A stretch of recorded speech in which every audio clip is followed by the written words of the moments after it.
కార్యక్రమానికి విచ్చేసిన ఈ దేశ అచ్చం జాతి మూలవాసులకు అందరూ కూడా హృదయపూర్వక జై భీమ్. మిత్రులారా, నేను ఇక్కడ స్పీచ్ ఇవ్వడానికి రాలేదు. 2 సూచనలు శ్రీహరి గారు చెప్పారు కదా, ప్రతి శనివారం నాడు వ్యాపారస్తులతో ఒక మీటింగ్ పెడుతున్నాడు.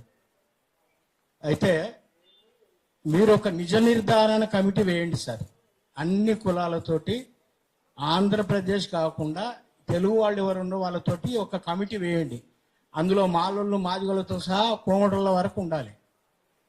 ఎవరైనా ఉండొచ్చు, కానీ నా ఉద్దేశం ఏంటంటే ఆ నిజ నిర్ధారణ కమిటీ ఏం చేయాలంటారంటే, మీరు వారానికి ఒక్కొక్కసారో 2 వారాలకు ఒకసారో కొన్ని ప్రాంతాలు తిరగండి.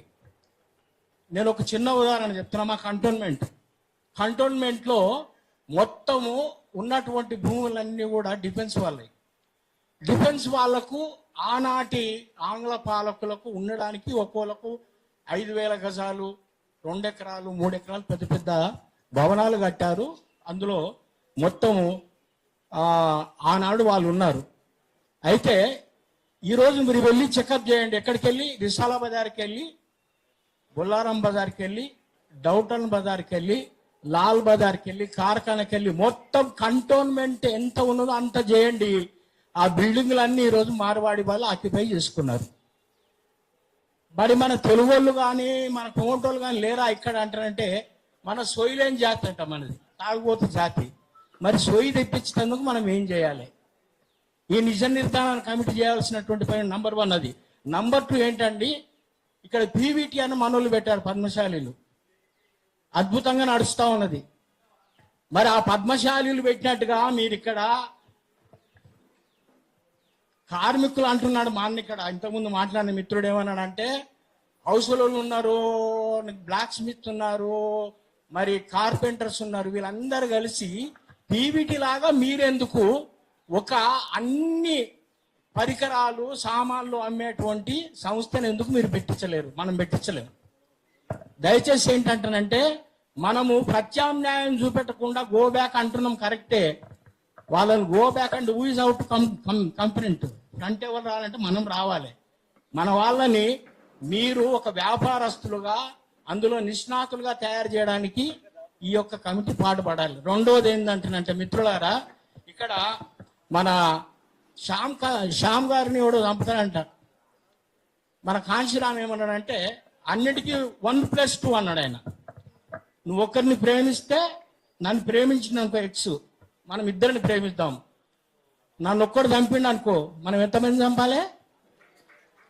ఇద్దరిని చంపాలి మిత్రులారా. అలాంటి ధైర్యాన్ని నూరు పోసేందుకు కూడా ఒక మన ఈ కమిటీ తయారుగా ఉండాలి. 1+2 ప్రేమిస్తే ఇద్దరిని ప్రేమించు, చంపితే నేను ఒక్కరిని చంపితే ఇద్దరిని ఖతం చేయి మిత్రులారా. అట్లాగే ఇక్కడ మన ఈ నిపుణుల కమిటీ ఒకటి వేయాలి సార్. ఇలా కల్తీ ఎట్లా జరిగిందని ఎట్లా తెలుస్తుంది మనకు?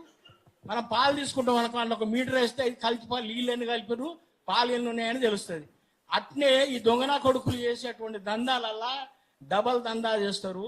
మొత్తము జీరో మార్కెట్, పన్నులే కొట్టుకోము, పైసలే కొట్టుకోము, ఇవన్నీ చేస్తున్నటువంటి వాళ్ళు గోవుల యొక్క రక్షకులు అంట. గో సంరక్షకులు ఎవడు చేయాలంటే, గొల్లోడో మాదిగోడో ఎవడో చేయాలి. బళ్ళు మేపేటోడు కావాలి, దాన్ని ఉచ్చెత్తేటోడు కావాలి, పెండెత్తేటోడు కావాలి. దాన్ని రక్షించేందుకు వాడికి అధికారం ఉంది. అరే నువ్వు గోవులను కాయవు, దాని పెండ ఎత్తవు, దానికి గడ్డి వేయవు, నువ్వు గో సంరక్షకుడు ఎట్లయితావు? అంటే నీ యొక్క ట్యాక్సీలను ఎగగొట్టేందుకు నీకు అది పరోక్షంగా నీ యొక్క ట్యాక్సీ కట్టకుండా మేము ఇంత గో సేవ చేస్తున్నాం అని చెప్పేసి డబ్బులు ఎగదొప్పేందుకు.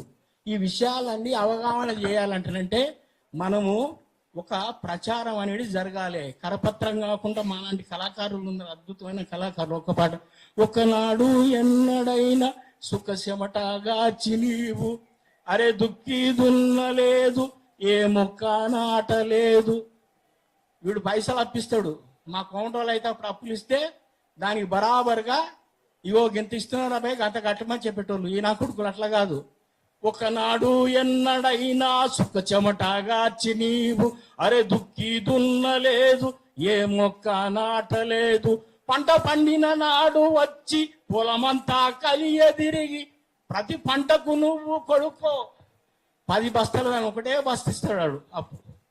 10 బస్తాల ధాన్యం కొడుక్కో పట్టుకొని పోతావు కొడుక్కో. అరే బడి మాదే గుడి మాదే భారతదేశం. నువ్వు బయటికి వెళ్ళి బతుకొచ్చిన కొడుకురా నువ్వు. ఇక్కడికెళ్ళో బతుకొచ్చినటువంటి మీరు మనువాద ఆర్యుల యొక్క వారసులు. మిత్రులారా ఇంకోటి గుర్తుపెట్టుకోండి, వీళ్ళు ఊరూరికి ఎందుకు వస్తున్నారు? వ్యాపారం చేయడానికి వస్తలేరు మిత్రులారా, రిక్కి నిర్వహించడానికి వస్తున్నారు.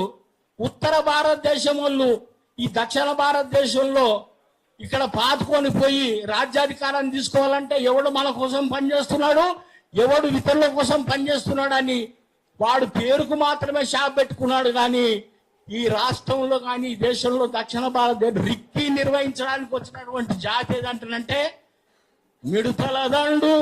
ఇది మిడతల దండు. అయ్యా మిడతలు ఏం చేస్తే తెలుసు కదా, ఒక్కసారి చేను మీద పడ్డాయంటే తెల్లారి ఇట్లా చూసి కళ్ళు తెరిచినంత సేపలు చేనుకి అర్థమైపోతుంది. మిడతల దండు ఇది మిడతల దండు, మారువాడి గుజరాతీ మిడతల దండు. మిడతల దండు ఇది మిడతల దండు, మారువాడి గుజరాతీ మిడతల దండు.